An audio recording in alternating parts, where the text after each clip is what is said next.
Okay guys, so nata diri sa balay sa akong pinsan, no? So na-amaze ko kay very amazing. Very organized ang among pinsan nga si Inday. O sige mo nilahang kitchen. So naninda day siya kuan kaning gasolina, no? So diri mi sa Bukidnon, sa province of the Bukidnon, no? So muna siya murag step diri anin mo niya diri siya magluto. Oh, very demure. Oh, kahit kahoy yung gamit, no, malinis pa rin siya. Oh, tapos tinan niyo mga kaldero niya, hiya naman ako sa kaldero ko. Oh, gana. Oh. Ganyan talaga yan pag bukid. Ito yung mga bahay ng nasa probinsya talaga. So dito siya nagbanggera.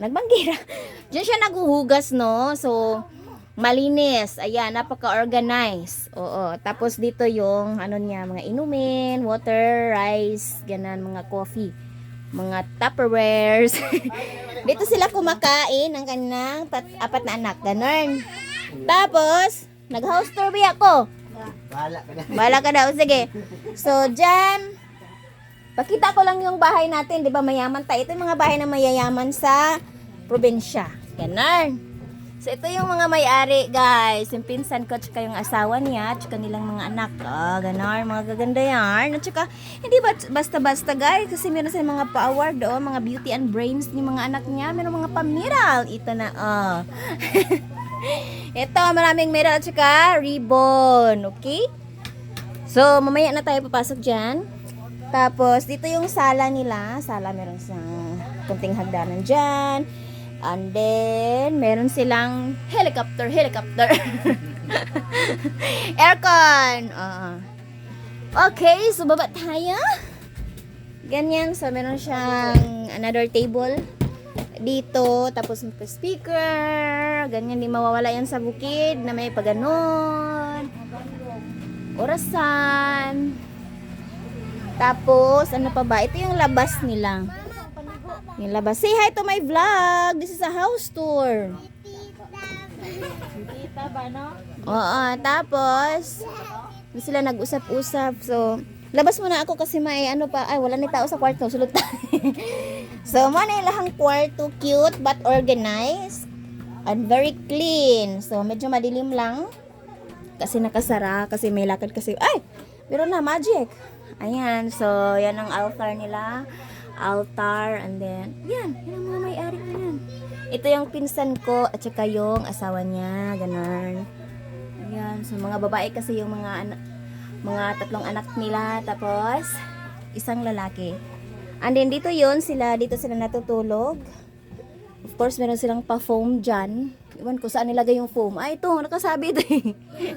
Nakasabit ang ilahang higdaanan. Oo. Tapos, di ba, napakahimpid. Sa Bisaya pa, himpid. Himpid na himpid. Sige, Rabi. Katadari ka. Obe ko na ng hid. Pero okay na. Unsa kahimpid, guys? Very himpid. Very organized talaga. Kahit sa pinakailalim. Himpid. So, very good, no? Mag-help niyo si mama na mag-clean. Very good. Mag-help kay mama na mag-clean, ha? Asa man ang cabinet ninyo? This one? Very himpid pa din. Very organized. Very good. Magkamag-anak nga talaga kami.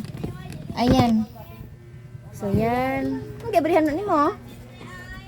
So, manilahang pabintana. It's very fresh air. So, manay chariot ni Uncle, no? Ano? Sama ka? Uuban me. Mauban. Sige, mag-bring ng damit, ha? Tsaka panty, ha? Yung mga cute kasi sila, guys. Ilang cabinet. Sige, mag-bring ng damit. Ayan. So, walang cute ilang balay, guys. Very cute.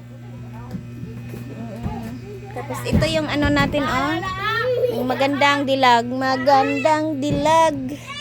Sige, baba na tayo. Ang cute ng kanilang hagdan.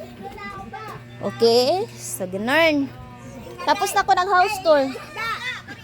Isda! Sige, paano yung isda kayo magpalit, ha? Bibili tayo ng fish.